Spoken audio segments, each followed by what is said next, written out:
Well, let's see another piece of code to understand that exception handling. Now, here we have a piece of code where we have an instruction which is string str is equal to high plus args is 0. So, what would be that args is 0?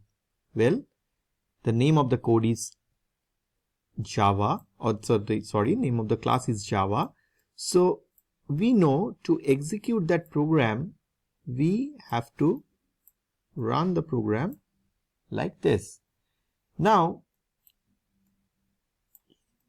here we will pass something in the command line. So, that is a command line argument. So, at the time of execution, we pass a string which is India in the command prompt. So, now this args or this args 0 is now set by that particular value which is India in our case. So, what happened to str? So, str will be initialized by the concatenation of high and India. That means in str we basically concatenate a high with that the value of args 0. So at that line it concatenate this in line number 3, and in line number 4 it will just print that that value of str which is high India, and in line number 5 we will just print by. So this is how our code looks like. So let us see that what would be the output of that code. Well, as we can already know, or as we already demonstrate, that what can be the probable output. So as you can see that here in str we concatenate high with the value of args. So from where we get the args? From the command line. So that is at index 0. And then finally by. Now the question is, what happens if we won't pass anything from the command line? So if we won't pass anything to the command line, then the value of args is not there. That means that args 0, that index 0 is not even there. So what happened if system try to access or try to get the value or try to fetch the value from args 0, and if that args 0 is not even there? Well, there will be an exception, because Java try to get the value of args 0 and won't find anything such as args 0. So that leads to an exception in line number 3.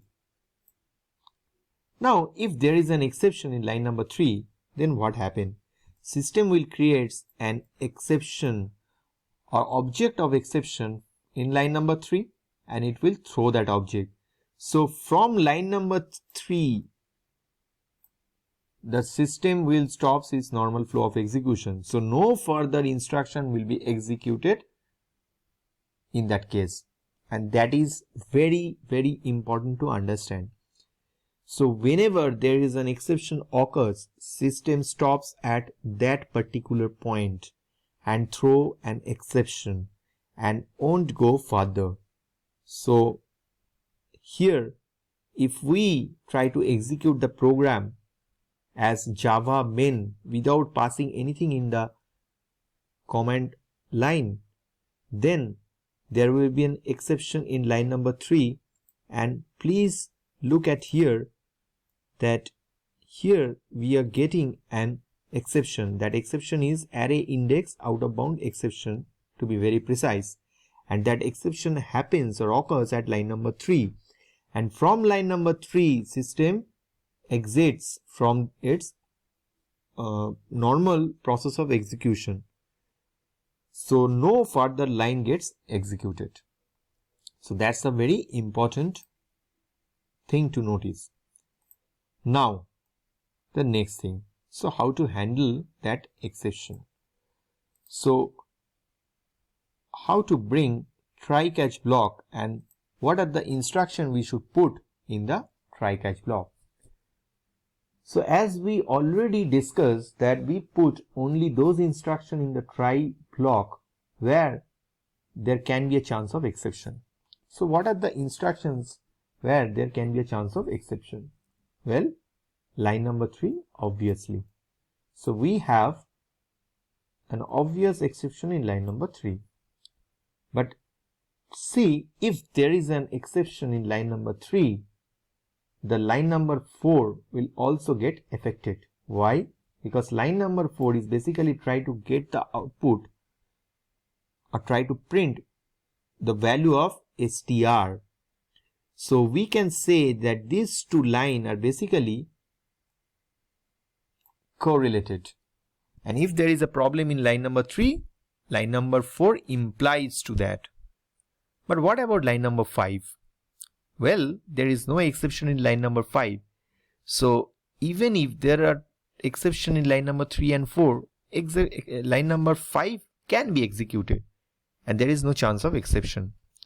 So if we try to handle that exception here in our example, so we should put these two instructions within try block and bring the corresponding catch block for this try block.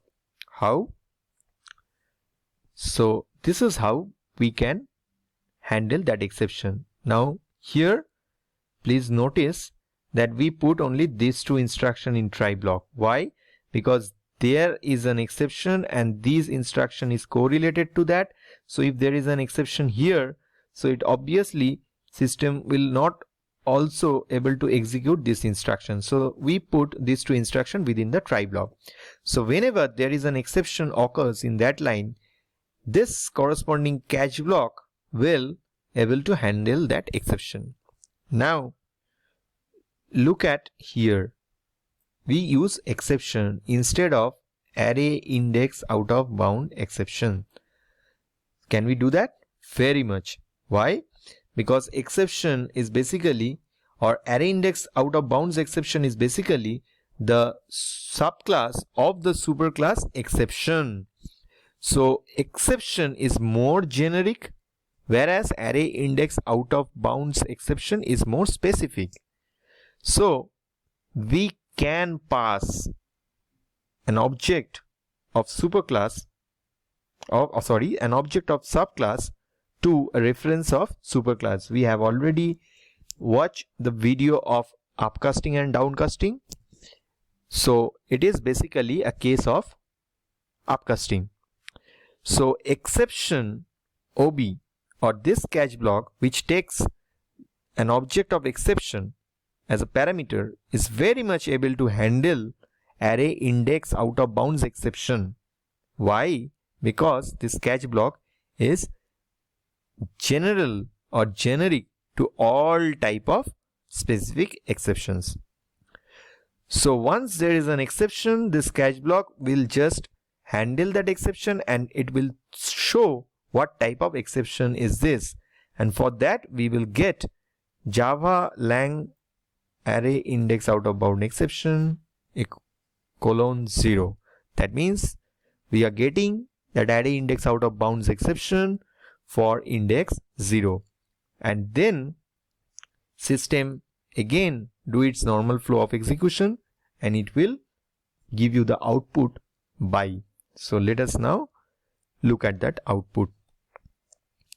So now if we try to execute the same code with Java main, we have an exception at line number 4 here, and then system will throw the object of array index out of bounds exception from line number 4, and that object is now handled by this catch block at line number 7, and it will show what type of object is this, and that type of object is java.lang.arrayIndex out of bound exceptions, and that object calls for index 0.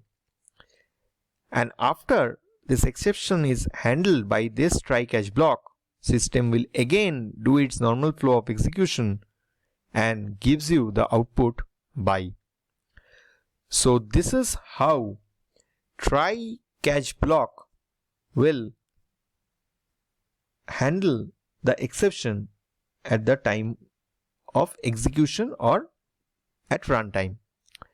So we will have more of such video on exception handling later. But as of now, if you have any further queries or doubts, please put that in the comment.